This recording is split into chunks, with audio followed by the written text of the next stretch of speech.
ಅಪ್ಪಾಜಿ ಮಸಾಲಾ. ಎಂತ ಅಡಿಗೆಯ ರುಚಿಯಾಗೋ ರಹಸ್ಯವು 20 ರೂಪಾಯಿ. ಸಚಿವ ಸ್ಥಾನ ಸಿಗದೇ ಇರೋದಕ್ಕೆ ಶಾಸಕರು ಒಳಗೊಳಗೆ ಕುದೀತಾ ಇದ್ದಾರೆ. ಕಾಂಗ್ರೆಸ್ ಮನೆಯಲ್ಲಿ ಸೃಷ್ಟಿಯಾಗಿರುವ ಹೊಸ ಬೆಂಕಿ ಯಾವ ಸ್ವರೂಪವನ್ನು ಪಡ್ಕೊಂಡಿದೆ ಅನ್ನೋದನ್ನ ಹೇಳ್ತೀವಿ. ಸಿಎಂ ನಿವಾಸಕ್ಕೆ ಸಚಿವ ಸ್ಥಾನ ವಂಚಿತ ಶಾಸಕರು ದೌಡಾಯಿಸಿದ್ದಾರೆ.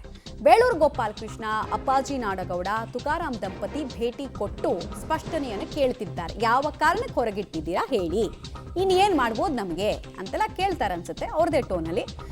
ಸಿಎಂ ನಿವಾಸಕ್ಕೆ ಬಂದಿರುವಂತಹ ಅವರು ವಿಪರೀತ ಡಿಸಪಾಯಿಂಟ್ಮೆಂಟ್ನಂತೂ ತೋರಿಸಿದ್ದಾರೆ ಆಲ್ರೆಡಿ ಬಹಿರಂಗವಾಗಿ. ಸ್ಪೆಷಲಿ ಬೇಳೂರು ಗೋಪಾಲಕೃಷ್ಣ ನಮ್ಮ ಜೊತೆಗೆ ಮಾತಿಗೆ ಸಿಕ್ಕಿದ್ರು. ಆಗಲೂ ಅವ್ರು ಅದೇ ಹೇಳಿದ್ರು, ಬರೀ ಮಾಜಿ ಮುಖ್ಯಮಂತ್ರಿ ಮಗನಿಗೆ ಕೊಡ್ತಾ ಇರ್ತೀರಾ, ನಂಗೆ ಯಾವಾಗ ಕೊಡೋದು ಅಂತ ಕೇಳಿದ್ರು. ಮತ್ತು ಅಪ್ಪಾಜಿ ನಾಡಗೌಡ ಅಷ್ಟೇ, ಪಕ್ಷದ ನಿಷ್ಠೆ ಪ್ರಾಮಾಣಿಕತೆಗೆ ಬೆಲೆನೇ ಇಲ್ವಾ ಹಾಗಾದರೆ ಅಂತ ಕೇಳಿದ್ರು. ಮತ್ತು ಬಳ್ಳಾರಿ ಭಾಗದಿಂದ ತುಕಾರಾಂ ಫ್ಯಾಮಿಲಿಗೆ ಉಪಯೋಗ ಆಗತ್ತೆ ಅನ್ನೋ ಲೆಕ್ಕಾಚಾರ ಇತ್ತು, ಸಚಿವ ಸ್ಥಾನ ಸಿಗಬಹುದು ಅಂತ ಇತ್ತು. ಬಟ್ ಅದು ಸಿಗಲಿಲ್ಲ, ಬಿಕಾಸ್ ಅಲ್ಲಿ ನಾಗೇಂದ್ರ ಅವರನ್ನು ಅಕೊಮೊಡೇಟ್ ಮಾಡಬೇಕಾಗಿ ಬಂತು. ಇದೇ ಬಳ್ಳಾರಿ ಚಿತ್ರದುರ್ಗ ಅಂತ ಬಂದಾಗ ಹಾಗೆ ಎನ್ ವೈ ಗೋಪಾಲಕೃಷ್ಣ ಕೂಡ ಅಲ್ಲಿ ಸಚಿವ ಸ್ಥಾನದ ಆಕಾಂಕ್ಷಿ, ಅವ್ರಿಗೂ ಸಿಗಲಿಲ್ಲ, ಇವ್ರಿಗೂ ಸಿಗಲಿಲ್ಲ. ಏನಿದು ಕತೆ, ಹೆಂಗಿದು ಬ್ಯಾಲೆನ್ಸ್ ಅಂತ ಹೆಂಗೆ ಅಂತಾರೆ ಇದನ್ನು ಅನ್ನೋದು ಇವರೆಲ್ಲರದ್ದು ಕೂಡ ಪ್ರಶ್ನೆ ಆಗ್ತಾ ಇದೆ. ಪರಿಶಿಷ್ಟ ಪಂಗಡದ ಓಟ್ಸ್ ಹೈಲಿ ಕಾನ್ಸಂಟ್ರೇಟೆಡ್ ಇರುವಂತಹ ಏರಿಯಾಗಳಲ್ಲಿ ಪ್ರಾತಿನಿಧ್ಯ ಸರಿಯಾಗಿ ಸಿಕ್ಕಿಲ್ಲ ಅನ್ನೋದು ಬಳ್ಳಾರಿ ಭಾಗದ ಶಾಸಕರ ಮಾತು. ಈ ಕಡೆಗೆ ಬೇಳೂರು ಗೋಪಾಲಕೃಷ್ಣ ಅವರ ಆಗಮನದ ದೃಶ್ಯ ನೋಡ್ತಾ ಇದ್ದೀರಾ. ಶಿವಮೊಗ್ಗ ಅಂತ ಬಂದಾಗ ಮಧು ಬಂಗಾರಪ್ಪ ಅವರಿಗೆ ಅವಕಾಶ ಸಿಕ್ಕಿದೆ. ಇವರು ಮತ್ತು ಬೇಳೂರು ಗೋಪಾಲಕೃಷ್ಣ ಮತ್ತು ಮಧು ಬಂಗಾರಪ್ಪ ಇಬ್ಬರು ಕೂಡ ಈಡಿಗ ಸಮುದಾಯಕ್ಕೆ ಸೇರಿದವರು. ಅವಕಾಶಗಳ ನಿರೀಕ್ಷೆ ಇತ್ತು. ವಿಷಯಗಳನ್ನು ಪ್ರಸ್ತಾಪ ಮಾಡಿದ್ದೀವಿ. ಇವು ಯಾವುದೇ ಪರಿಸ್ಥಿತಿಗೆ ಈ ಸಲ ಕೊಡಲೇಬೇಕಂತ ಪಾಸಿಟಿವ್ ಆಗಿ ಕಾಣಿಸ್ತದೆ. ಬಟ್ ಯಾಕೋ ಈ ಸಲನೂ ತಪ್ಪಿದೆ. ನೋಡ್ಬೇಕು ಮುಂದೆ ಏನು ಮಾಡ್ತಾರೆ ಏನೆಲ್ಲ. ಕೂತ್ಕೊಂಡು ನಮ್ಮ ಕಾರ್ಯಕರ್ತರಿಗೂ ಭಾಳಷ್ಟು ಅಸಮಾಧಾನ ಆಗಿದೆ. 5 ಬಾರಿ ನಾನು ಶಾಸಕನಾದರೂ ಕೂಡ ಅವಕಾಶ ಸಿಕ್ಕಿಲ್ಲ.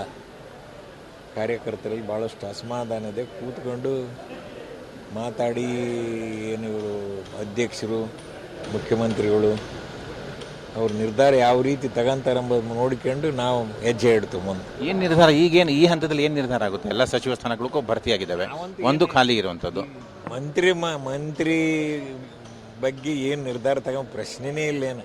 ರಾಜಕೀಯ ನಿರ್ಧಾರ ಆಗ್ಬೇಕು ಏನಾದ್ರೆ ಎಲ್ಲ. ರಾಜಕೀಯ ನಿರ್ಧಾರ ಯಾವ ರೀತಿ ತಗೋಬೇಕು ಏನಿಲ್ಲ, ಅವ್ರು ಯಾವ ರೀತಿ ನಮ್ಮನ್ನು ನೋಡ್ಕೊಂತಾರೆ ಅಂಬೋದ್ರ ಮ್ಯಾಗ ಇವೆಲ್ಲ ಡಿಪೆಂಡ್ ಅದಾವ. ಆಮೇಲೆ ಕುಂತ್ಕೊಂಡು ಅದ್ರ ಬಗ್ಗೆ ಎಲ್ಲ ನೆಕ್ಸ್ಟ್ ಹೇಳೋದು. ಕೆಲವರು ಇದೇ ಥರ ಸಚಿವ ಸ್ಥಾನ ಕೈ ತಪ್ಪಿದವರು ಒಂದು ಸಭೆ ಮಾಡ್ತಾ ಇದ್ದಾರೆ ಜಯಚಂದ್ರ ಅವರ ನಿವಾಸದಲ್ಲಿ. ಅಲ್ಲಿಗೆ ಹೋಗ್ತೀರಾ ಹೇಗೆ? ನಮ್ಗೆ ಯಾರು ಮಾತಾಡೇ ಇಲ್ಲ. ಮಾತಾಡಿದ್ರೆ ಯೋಚನೆ ಮಾಡ್ತೀವಿ. ನಿಮ್ಗೆ ಯಾಕೆ ಕೈ ತಪ್ಪು ಅಂತ, ಯಾಕೆ ಏನಾಯ್ತು? ನಮ್ಮಲ್ಲಿ ಗುಂಪುಗಾರಿಕೆ, ನಮ್ಮಲ್ಲಿ ಭಾಳ ದೊಡ್ಡ ಪ್ರಮಾಣದ ಗುಂಪುಗಾರಿಕೆ ಐತೆ. 2 ಆ ಕಡೆ 4 ಮಂದಿ MLC, ಈ ಕಡೆಗೆ 4 ಮಂದಿ MLC ಗುಂಪುಗಾರಿಕೆ ಎಲ್ಲದರಲ್ಲಿ ಇದಾವೆ. ನಮ್ಮಲ್ಲಿ ಸ್ವಲ್ಪ ಜಾಸ್ತಿ ಇದೆ. ಈ ಮುಂದಿನ ತೀರ್ಮಾನ ಅಂತಂದ್ರೆ ಏನು ಸರ್, ಯಾವಾಗ ಅಂತ ತಿಳಿಸ್ತೀವಿ ನಾವೆಲ್ಲ ನಿಮ್ಮನ್ನು ಕರೆದು. ಈಗ ನಿಂತಲ್ಲೇ ತೀರ್ಮಾನಗಳಂದ್ರೆ ಹೆಂಗೆ ಹೇಳೋಕ್ಕಾಗ್ತದೆ? ನಿಮಗೆ ಕರೆದು ಕುಂತ್ಕೊಂಡು ನಮ್ಮ ಕಾರ್ಯಕರ್ತರ ಅಭಿಪ್ರಾಯಗಳು ಎಲ್ಲರ ಅಭಿಪ್ರಾಯಗಳು ತಿಳ್ಕೊಂಡು ಮುಂದೆ ರಾಜ್ಯ ಮಟ್ಟದಲ್ಲಿ ಒಂದು ನಿರ್ಧಾರ ಮಾಡ್ತೀವಿ. ಈಗ ಶಿವಕುಮಾರ್ ಅವ್ರನ್ನಾಗಲಿ ಅಥವಾ ಸಿದ್ದರಾಮಯ್ಯ ಅವ್ರನ್ನಾಗಲಿ ಭೇಟಿ ಮಾಡ್ತೀರಾ? ಭೇಟಿ ಆಗಿಲ್ಲ ಯಾರನ್ನ ನಾವು ಇನ್ನು. ಭೇಟಿ ಮಾಡ್ತೀರಾ, ಮಾತಾಡ್ತೀರಾ? ಅವ್ರು ಏನಾದರೂ ಫೋನ್ ಮಾಡಿದಾರಾ ನಿಮಗೆ? ಸಂದರ್ಭ ಬಂದು ಕರೆಸ್ಕೊಂಡ್ರೆ ಭೇಟಿ ಮಾಡ್ತೀವಿ, ಇಲ್ಲಾಂದ್ರೆ ಯೋಚನೆ ಮಾಡಿ. ಅವ್ರು ಏನಾದ್ರು ಫೋನ್ ಮಾಡಿದಾರಾ? ಹೌದು, ಆ ರೀತಿ ಒಂದು ಮೀಟಿಂಗ್ ಮಾಡ್ತೀರಾ? ಇಲ್ಲ, ಈಗ ಸ್ವಾಭಾವಿಕವಾಗಿ ಹಿರಿಯ ಶಾಸಕರೆಲ್ಲರಿದ್ದರು, ಸಮಾನ ಮನಸ್ಕರಿದ್ದೀವಿ, ಸಮಾನ ಚಿಂತನೆ ಮಾಡ್ತಕ್ಕಂಥವ್ರೆಲ್ಲರಿದ್ದೀವಿ. ನಾವು ಮಾತಾಡಬೇಕು ಅಂತ ಅಂದಾಗ ಬೇಡ ಅನ್ನೋಕ್ಕೆ ಬರೋದಿಲ್ಲ. ಈ ಪಕ್ಷದ ಒಳಗೆ ಆಗ್ತಕ್ಕಂಥ ವಿದ್ಯಮಾನಗಳನ್ನು ಏನಾಗಿದೆ, ಏನು ಕತೆ ಅಂತಕ್ಕಂಥದ್ದನ್ನು ಪರಸ್ಪರ ಚರ್ಚೆ ಮಾಡೇ ಇರ್ತಾರ್ಥ ಮಾಡ್ಕೋಬೇಕಾಗತ್ತಲ್ಲ. ಈಗ ನಿಮಗೆ ಹಂಗಾಮಿ ಸ್ಪೀಕರ್ ಸ್ಥಾನ ಬೇಡ, ಫುಲ್ ಟೈಮ್ ಸ್ಪೀಕರ್ ಸ್ಥಾನ ಆದರೂ ಅದು ಬೇಡವಾ ನಿಮಗೆ? ಈಗ ನನ್ನ ಇಚ್ಛೆಗಲ್ಲ, ಈಗೆಲ್ಲರೂ ಕೂಡ ಭಾಳಷ್ಟು ಜನ ಹಿರಿಯ ಶಾಸಕರೆಲ್ಲರೂ ಸೇರಬೇಕು ಅಂತೇಳಿ ತೀರ್ಮಾನ ಮಾಡಿದ್ವಿ. ಕೂತು ಯೋಚನೆ ಮಾಡ್ತೀವಿ. ಏನು ಆಲ್ಟರ್ನೇಟ್ ಏನಿದೆ ನಿಮಗೆ ಈಗ ಸದ್ಯಕ್ಕೆ? ಯಾಕಂದರೆ ಇರುವ ಎಲ್ಲ ಸ್ಥಾನಗಳು ಬರ್ತೀವಿ, ಒಂದು ಮಹಿಳಾ ಕೋಟ ಅದು ಖಾಲಿ ಇದೆ, ಅದನ್ನು ಭರ್ತಿ ಮಾಡ್ಕೋತಾರೆ. ಈಗ ಮಾತಾಡಿ ಚರ್ಚೆ ಮಾಡಿ ಏನು ಕನ್ಕ್ಲೂಡ್ ಮಾಡ್ತೀರಿ ಹಾಗಾದರೆ? ನೋಡೋಣ, ಅದು ಯಾರ್ಯಾರ ಅಭಿಪ್ರಾಯ ಏನಿದೆಯಾ ಕೂತು ಮಾತಾಡೋಣ ಅಂತೇಳಿ ತೀರ್ಮಾನ ಮಾಡಿದ್ವಿ. ಟಿ.ವಿ. ಜಯಚಂದ್ರ ಅವರಿಗೆ ಕೊನೆ ಪಕ್ಷ ಒಂದು ಸಣ್ಣ ಬಾಗಿಲು ಓಪನ್ ಇದ್ದಂಗೆ ಕಾಣಿಸ್ತಾ ಇದೆ. ಅದು ಸ್ಪೀಕರ್ ಏನಾದರೂ ಮುಂದುವರಿಯುವಂಥ ಅವಕಾಶಗಳಿದ್ದರೆ ಏನು?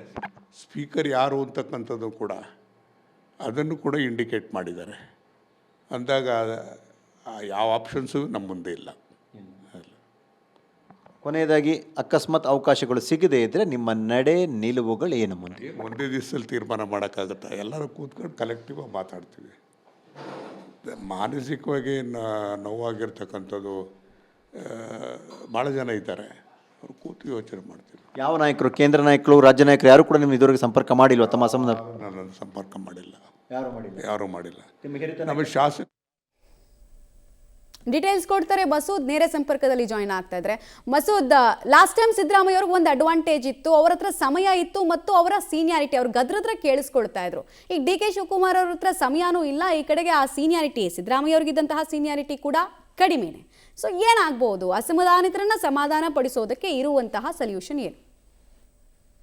ಮಮತಾ, ಸಿದ್ದರಾಮಯ್ಯ ಅವ್ರನ್ನ ಹೋಲಿಕೆ ಮಾಡಿಕೊಂಡ್ರೆ ಅನುಭವದಲ್ಲಿ ಡಿ ಕೆ ಶಿವಕುಮಾರ್ ಅವ್ರಿಗೆ ಕಡಿಮೆನೆ ಅಂತ ಹೇಳ್ಬೋದು. ಈ ಥರ ಪರಿಸ್ಥಿತಿಗಳನ್ನ ಸಿದ್ದರಾಮಯ್ಯ ಅವರು ಸಾಕಷ್ಟು ನೋಡಿದ್ದಾರೆ. ಅವ್ರಿಗೆ ಯಾವ ರೀತಿ ಯಾರ ಜೊತೆ ಯಾವ ರೀತಿ ಮಾತಾಡಬೇಕು, ಯಾವ ರೀತಿ ಸಭೆ ಮಾಡಬೇಕು, ಯಾವ ರೀತಿ ಮನವೊಲಿಕೆ ಮಾಡಬೇಕು, ಎಲ್ಲ ಸೂಕ್ಷ್ಮಗಳು ಕೂಡ ಗೊತ್ತಿದೆ. ಜೊತೆಗೆ ಸಿದ್ದರಾಮಯ್ಯ ಅವರ ಅಂತಂದರೆ ಒಂದು ದೊಡ್ಡ ನಾಯಕತ್ವ ವರ್ಚಸ್ಸು, ಅವ್ರು ಹೇಳಿದ್ರೆ ಕೇಳೋ ಮನಸ್ಥಿತಿಯಲ್ಲೂ ಕೂಡ ಯಾರೆಲ್ಲ ಬಂಡಾಯ ಸಾರ್ತಿದ್ರು ಆ ಹಂತದಲ್ಲಿ ಅವ್ರು ಇರ್ತಿದ್ರು. ಆದರೆ ಈಗಿನ ಸಂದರ್ಭ ಬೇರೆ, ಈಗಿನ ಹಂತ ಬೇರೆ. ಡಿ ಕೆ ಶಿವಕುಮಾರ್ ಅವ್ರ ಮೇಲೆ ವಿಶ್ವಾಸ ಇರಬಹುದು, ಆದರೂ ಕೂಡ ಸಚಿವ ಸ್ಥಾನ ಕೈ ತಪ್ಪಿದೆ. ಶಿವಕುಮಾರ್ ಅವರು ಕೂಡ ಕಾರಣ, ಸಿದ್ದರಾಮಯ್ಯ ಅವರು ಕೂಡ ಕಾರಣ, ನಮ್ಮ ಜಿಲ್ಲೆಯ ರಾಜಕಾರಣ ಕೂಡ ಕಾರಣ. ಹೈಕಮಾಂಡ್ ಮನೆ ಹಾಕಿಲ್ಲ, 5 ಸಲ ಗೆದ್ದಿದ್ದೇವೆ, 6 ಸಲ ಗೆದ್ದಿದ್ದೇವೆ, ಇನ್ನೂ ಕೂಡ ಸಚಿವ ಸ್ಥಾನ ಸಿಕ್ಕಿಲ್ಲ. ಕಾರ್ಯಕರ್ತರು ಒಂದು ರೀತಿಯಲ್ಲಿ ಬೇಸರಗೊಂಡಿದ್ದಾರೆ, ಏನು ಮಾಡಬಹುದು ಅನ್ನುವಂಥ ಚಿಂತೆ ಈಗ ಆಕಾಂಕ್ಷೆ, ಯಾರೆಲ್ಲ ಪ್ರಬಲ ಆಕಾಂಕ್ಷಿ ಆಗಿದ್ರು ಅವರಲ್ಲಿ ಮನೆ ಮಾಡಿರುವಂಥದ್ದು. ಈ ಹಂತದಲ್ಲಿ ಸಿದ್ದರಾಮಯ್ಯ ಅವರು ಕೂಡ ಎಲ್ಲ ಒಂದು ಕಡೆ ತುಂಬಾ ಸಕ್ರಿಯವಾಗಿ ತೊಡಗಿಸ್ಕೊಳ್ತಿಲ್ಲ ಅನ್ನುವಂಥ ಆರೋಪ ಕೂಡ ಕಾಂಗ್ರೆಸ್ ಪಕ್ಷದಲ್ಲಿ ಕೇಳಿ ಬರ್ತಿದೆ. ಒಂದು ರೀತಿಯಲ್ಲಿ ತಮ್ಮ ಪಾಡಕ್ಕೆ ತಾವು ಸಿದ್ದರಾಮಯ್ಯ ಅವರು ಇದ್ದಾರೆ, ತಮ್ಮ ಕೆಲವು ಬೆಂಬಲಿಗರಿಗೆ ತಾವು ಕೆಲವ್ರನ್ನ ಯಾರನ್ನ ಹೇಳಿದ್ರು ಅವ್ರನ್ನ ಹೈಕಮಾಂಡ್ ಮಾನ್ಯತೆ ಕೊಟ್ಟಿಲ್ಲ, ಅವ್ರಿಗೆ ಕೊಟ್ಟಿಲ್ಲ ಸಚಿವ ಸ್ಥಾನ ಅನ್ನುವಂಥ ಕಾರಣಕ್ಕಾಗಿ ಸಿದ್ದರಾಮಯ್ಯ ಅವರು ಕೂಡ ಒಂದು ರೀತಿಯಲ್ಲಿ ಬೇಜಾರಾಗಿದ್ದಾರೆ. ಈ ಸಂದರ್ಭದಲ್ಲೇ ಇನ್ನೊಂದು ಕಡೆ ಬಂಡಾಯ ಭುಗಿಲೆದ್ದಿರುವಂಥದ್ದು. ಈಗಾಗಲೇ ಒಂದಷ್ಟು ಜನ ಶಾಸಕರು ಸಭೆ ಸೇರ್ತಾ ಇದ್ದಾರೆ, ಕೆಲವರು ಸಿಎಂ ಮನೆಗೂ ಕೂಡ ಹೋಗ್ತಾ ಇದ್ದಾರೆ, ಕೆಲವರು ರಾಜಕೀಯ ತೀರ್ಮಾನ ತೆಗೆದುಕೊಳ್ತೇವೆ ಅನ್ನುವಂಥ ಮಾತನ್ನು ಕೂಡ ಹೇಳ್ತಾ ಇದ್ದಾರೆ. ಒಂದು ರೀತಿಯಲ್ಲಿ ಡಿ ಕೆ ಶಿವಕುಮಾರ್ ಅವರಿಗೆ ಯಾವ ರೀತಿ ಸಂಭಾಳಿಸಬೇಕು ಅನ್ನುವಂಥ ಗೊಂದಲ ಖಂಡಿತವಾಗಿಯೂ ಕೂಡ ಮನೆ ಮಾಡಿರುವಂಥದ್ದು. ಅವರೇ ಖುದ್ದಾಗಿ ಕೆಲವು ಶಾಸಕರನ್ನ ಕರೆ ಮಾಡಿ ಮನವೊಲಿಕೆ ಮಾಡ್ತಾ ಇದ್ದಾರೆ, ಕೆಲವು ಹಿರಿಯ ಸಚಿವರಿಗೂ ಕೂಡ ಟಾಸ್ಕ್ ಕೊಟ್ಟಿದ್ದಾರೆ. ಈ ಹಂತದಲ್ಲಿ ಸಿದ್ದರಾಮಯ್ಯ ಮತ್ತೆ ಡಿ ಕೆ ಶಿವಕುಮಾರ್ ಇಬ್ಬರು ಕೂಡ ಒಟ್ಟಾಗಿ ಯಾರೆಲ್ಲ ಅಸಮಾಧಾನಿತರಿದ್ದಾರೆ ಅವ್ರನ್ನ ಕರೆಸಿ ಮಾತಾಡಬೇಕು, ಅವ್ರ ಜೊತೆ ಫೋನಲ್ಲಿ ಮಾತಾಡಬೇಕು. ಆ ಥರ ಇದ್ರೆ ಮಾತ್ರ ಒಂದು ಹಂತಕ್ಕೆ ಈ ಒಂದು ಬಂಡಾಯ ಶಮನ ಆಗುವ ಹಂತಕ್ಕೆ ಬರುತ್ತೆ. ಇಲ್ಲ ಅಂತಂದ್ರೆ ಡಿ ಕೆ ಶಿವಕುಮಾರ್ ಅವರು ಒಬ್ಬರೇ ಪ್ರಯತ್ನ ಪಟ್ಟರೆ ಎಲ್ಲ ಒಂದು ಕಡೆ ಇದು ಇನ್ನೊಂದಷ್ಟು ದಿನ ಎಳ್ಕೊಂಡು ಹೋಗುವ ಸಾಧ್ಯತೆ ಇದೆ. ಜೊತೆಗೆ ಹೈಕಮಾಂಡ್ ನಾಯಕರು ಕೂಡ ಪ್ರಯತ್ನ ಮಾಡಬೇಕಾಗುತ್ತೆ. ಒಂದು ರೀತಿಯಲ್ಲಿ ಕಾಂಗ್ರೆಸ್ನಲ್ಲಿ ಈ ಬಂಡಾಯ 4-5 ದಿನಗಳ ಕಾಲ ಮುಂದುವರಿಯುತ್ತೆ. ಯಾರಾದರೂ 1-2-3 ಜನ ರಾಜೀನಾಮೆ ತೀರ್ಮಾನ ಇನ್ನೂ ಕೂಡ ಪ್ರಕಟ ಮಾಡಿಬಿಟ್ರೆ ಇದು ಇನ್ನಷ್ಟು ತೀವ್ರತೆ ಪಡೆದುಕೊಳ್ಳುತ್ತೆ. ಆ ಹಂತದಲ್ಲಿ ಹೋಗೋದು ಬೇಡ ಅನ್ನುವಂತಹ ಪ್ರಯತ್ನವನ್ನ ಡಿ ಕೆ ಶಿವಕುಮಾರ್ ಅವರು ಮಾಡ್ತಿದ್ದಾರೆ. ಅದು ಎಷ್ಟು ಮಟ್ಟಿಗೆ ಸಕ್ಸಸ್ ಆಗ್ತಾರೆ, ಮುಖ್ಯವಾಗಿ ಸಿಎಂ ಮಾತನ್ನ ಯಾರೆಲ್ಲ ಕೇಳ್ತಾರೆ ಅನ್ನುವಂಥದ್ದು ಈ ಹಂತದಲ್ಲಿ ಪ್ರಶ್ನೆನೇ ಇರುವಂಥದ್ದು. ಮಮತಾ.